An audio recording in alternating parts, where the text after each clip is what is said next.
Mañana con 5 minutos. A esta hora de la mañana nos acompaña el gerente general del Banco del IES, el economista Freddy Monge. Y es que, buenos días, economista, muchas gracias por acompañarnos, un gusto. Y es que ustedes en 18 meses pueden ofrecer una reestructuración y refinanciamiento. Recuerdo que el año pasado, cuando entró en vigencia la ley humanitaria, hubo un capítulo especial efectivamente para aquellas obligaciones de los bancos privados y bancos públicos para tener una especie de periodo de gracia hasta refinanciar o reestructurar las obligaciones. Eso venció, si no me equivoco, el año pasado y ahora sí están en un proceso de cobra, sobre todo de aquellas obligaciones que ya han caído en lo que denominan ustedes para no solamente cobro, sino coactivas. ¿Y cómo está la salud financiera del BIES en lo que tiene que ver con la cartera vencida? Muchas gracias, Byron. Un gusto de estar presente en este prestigioso medio. Sí, en efecto, el Banco del IES es la banca de inversión más grande del país dentro de sus servicios financieros que ofrece a sus afiliados y jubilados, que son los verdaderos dueños de este banco. Están los préstamos hipotecarios. Como consecuencia de la crisis sanitaria, la pandemia, muchas familias, muchos afiliados y jubilados han quedado cesantes y se han visto imposibilitados en poder cumplir con sus obligaciones con el banco. Producto de esta crisis en este último año y medio, 25.000 operaciones de crédito se encuentran vencidas al momento. Esto asciende a un monto aproximadamente de 900 millones de dólares. Esta es una magnitud grande, ¿no? Considerando de que estos recursos son recursos del ahorro previsional de 3,5 millones de afiliados y jubilados que son dueños de este banco. ¿Qué es lo que hemos hecho en este último año? Hemos iniciado soluciones de pago, ¿no? Refinanciamientos y reestructuraciones. De hecho, estamos iniciando una campaña que se denomina Arreglemos. A través de esta campaña vamos a masificar estas soluciones de pago, ¿no? Estos refinanciamientos y reestructuraciones precisamente para aquellas familias que se encuentran al momento impagos en sus cuotas de estos préstamos hipotecarios. Claro, el negocio del banco no es quedarse con los bienes, sino recuperar su dinero. Y evidentemente también hay un fin social en el BIES, eso es definitivamente claro. Pero las cifras son las cifras y la salud financiera del banco tiene que marchar como tiene que ser. ¿A cuánto asciende el monto de coactivas o cuántas operaciones han entrado ya en proceso de coactivas? Recuerdo que el gerente anterior, el economista Bruno, me hablaba más o menos como de un 20-30% del total de las obligaciones pendientes en coactiva, pero que eran aquellas operaciones que tenían más de 12 o 24 meses en los años anteriores de la pandemia. ¿Este dato cuál es ahora? Así es, hemos iniciado o reiniciado más bien juicios coactivos a 2.211 operaciones de crédito exactamente, ¿no? Estas operaciones de crédito tienen vencimientos superiores ya a 3 años. Es decir, no obedecen o no tienen su origen en la crisis sanitaria. Son personas, familias posiblemente que desde hace 3, 4, 5, algunos 7 y 8 años incluso, no han cancelado sus obligaciones en el banco, se olvidaron de pagar. Entonces, hemos iniciado o reiniciado estos juicios coactivos. Recordemos que la ley de apoyo humanitario, que entró en vigencia en marzo del año pasado, producto de la pandemia, se ha extendido durante la crisis de emergencia, ¿no?, que ha vivido el país en este año y se aplazó 180 días más, es decir, en el mes de junio pasado apenas terminó esta transitoria de esta ley humanitaria que nos impedía iniciar o reiniciar juicios coactivos, de tal manera que hoy por hoy hemos reiniciado estos juicios. Más o menos el monto asciende a cerca de 100 millones de dólares, ¿no? Estos 2.211 procesos solo los que están coactivos. en proceso coactivo. Así es, solo los que están en proceso coactivo. ¿Cuánto le cuesta al banco? Porque hay un costo financiero y vamos, operativo, administrativo al banco. Cobrar es porque son abogados, son costas judiciales, etcétera, etcétera. ¿Cuánto le puede costar? ¿Cuánto le le dejó de ingresar al banco, dice que lo gastó en demasía el 2020 solo en este ejercicio de Ecoactiva.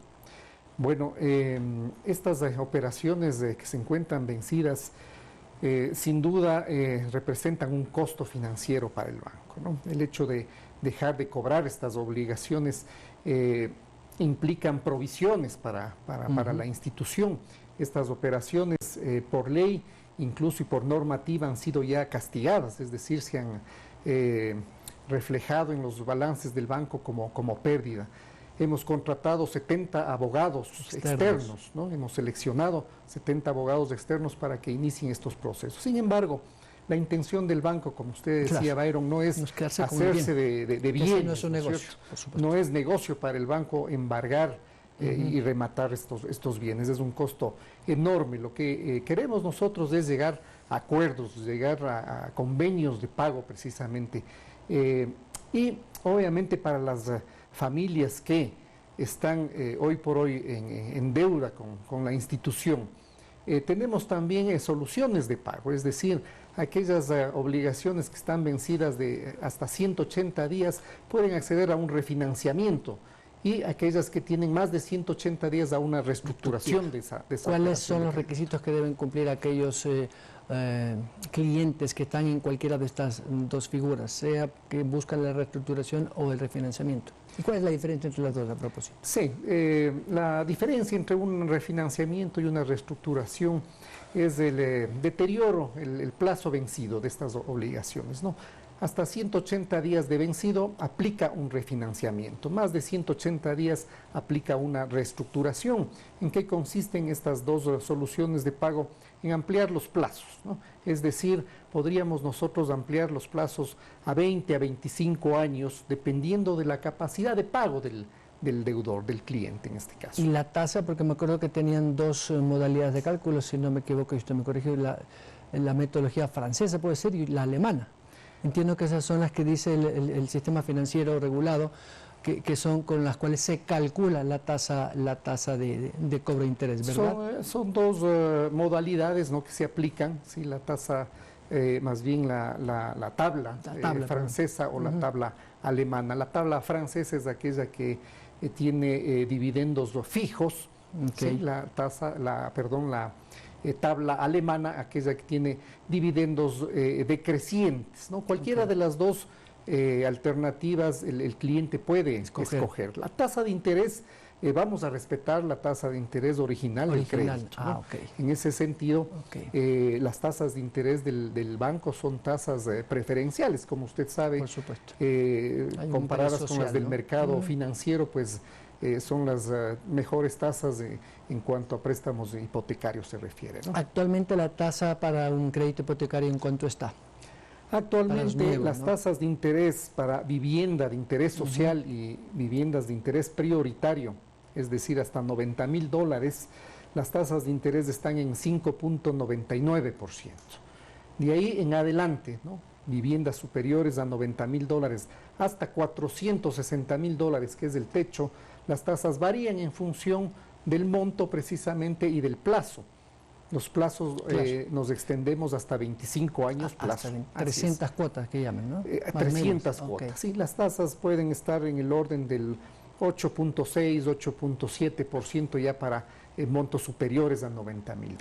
Y además de soluciones habitacionales, entiendo que también hacen préstamos, ofrecen préstamos también, por ejemplo, para compra de terrenos o almacenes, edificios. Me parece que también hay algún otro portafolio de productos. Así, ¿no? es, tenemos algunos productos, ¿no? Vivienda terminada es el producto que más es demandado, también para construcción, compra de terreno, oficinas o locales comerciales. También tenemos vivienda hipotecada o sustitución de hipoteca, ¿no? Es decir, si una persona tiene una deuda con algún banco, una deuda hipotecaria, o tiene un crédito hipotecario, la deuda a la institución privada. Puede ser trasladada esa deuda en mejores condiciones al banco del IES. Este año, ¿cuánto piensan colocar en préstamos hipotecarios? Si no me equivoco, el año pasado fueron alrededor de 300 millones, creo. Sí, aquí tenemos buenas noticias. El año pasado se colocaron $397 millones en préstamos hipotecarios Para este año la meta es de 500 millones de dólares. Estamos con un sobrecumplimiento. Okay. Eso nos da la medida de que existe una reactivación económica en este país. La industria está demandando entonces. Tenemos una demanda importante de créditos en estos últimos 3 meses. Creo que el gobierno, sin duda, del presidente Lasso ha generado confianza en los ciudadanos, en los inversionistas. Y esto obviamente se refleja en una demanda importante. Este momento tengo en análisis más de 5.400 operaciones o solicitudes de crédito por 200 millones de dólares, que se sumarían a los 331 millones de dólares que ya hemos colocado hasta la semana pasada, ¿no? Más lo que diariamente ingresa en las oficinas del banco. Tenemos 32 puntos de atención donde se ingresan permanentemente nuevas solicitudes de crédito. ¿Y cómo está el financiamiento del banco? Digo esto porque mientras más afiliados, mayor el número de recursos para el IES. El IES es uno de los principales, por no decir el mayorista, el accionista mayoritario del banco. ¿Cómo se está alimentando de recursos el banco, además evidentemente pues de los créditos, ¿no? Así es, el presupuesto para este año es de 4.800 millones de dólares, ¿no? De tal manera que estamos cumpliendo ese presupuesto, estamos con un sobrecumplimiento, como le acabo de mencionar. Sin duda, en el último año, 220.000 desafiliaciones a la seguridad social han afectado el ingreso de recursos y de aportes al Instituto Ecuatoriano, ¿no?, de Seguridad Social. No obstante, yo creo que en estos meses se comienza a ver nuevamente esta reincorporación de la gente que se quedó cesante, que se quedó sin trabajo nuevamente al mercado laboral. Y eso se refleja precisamente en una mayor demanda de préstamos, y no solo hipotecarios, sino también quirografarios. Eso, ¿no? Era mi pregunta siguiente. ¿Los quirografarios en relación al 2020 han incrementado o han disminuido en este año? Se están potenciando también los préstamos quirografarios. Del año pasado se colocó cerca de 2.800 millones de dólares en más de 2 millones de operaciones de préstamos quirografarios. Eso representa cerca del 3% del Producto Interno Bruto, ¿no? Recursos que se inyectaron en las economías de las familias precisamente para darles un poco de oxígeno, de liquidez para consumo, ¿no? Es decir, para alimentos, para educación, para salud, para pago de deudas incluso, ¿no? Recordemos que este es un crédito que se realiza en línea y en 24 horas los recursos están en la cuenta del cliente, ¿no? A propósito esto de los tiempos y la gestión de la generación del préstamo. Digo esto porque como hay el tema del aforo, ya no se puede hacer una atención al cliente pues como estábamos acostumbrados en 2019. Eso ha disminuido un poco la capacidad de atención y los tiempos que toma la aprobación de préstamos, más allá de que la mayoría de los trámites se hacen en línea, siempre hay trámites que hay que hacerlos personalmente, la entrega de documentos, etcétera, etcétera. Debido a la alta demanda y la cantidad de clientes que usted me dice tienen en estas últimas semanas, ¿cómo está versus la capacidad de gestión? Sí, hemos respetado, ¿no?, las disposiciones del COE a nivel nacional. Estamos con un 50% de aforo en cuanto a atención a clientes. Las colas han disminuido. Hemos habilitado algunos correos electrónicos y a través de la página web también se pueden tener acceso precisamente, ¿no?, a este tipo de trámites. En el caso de esta campaña Arreglemos, hemos habilitado un correo electrónico que se denomina arreglemos@bies.fin.es, precisamente para que a través de este medio, ¿no es cierto?, podamos a través de un asesor de crédito guiarle y orientarle los pasos que debe seguir cada uno de las personas que requieran acceder a uno de estas soluciones de pago, ¿no? Economista Freddy Mongestoy, contra el tiempo, pero muchas gracias. No, a la orden, Byron. El gerente general del banco del IES, del BIES, a propósito de los créditos que otorga a los afiliados y por supuesto su capacidad de cobro para aquellas obligaciones pendientes. 7:20.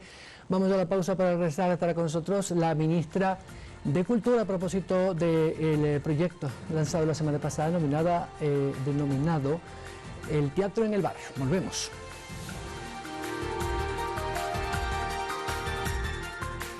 Somos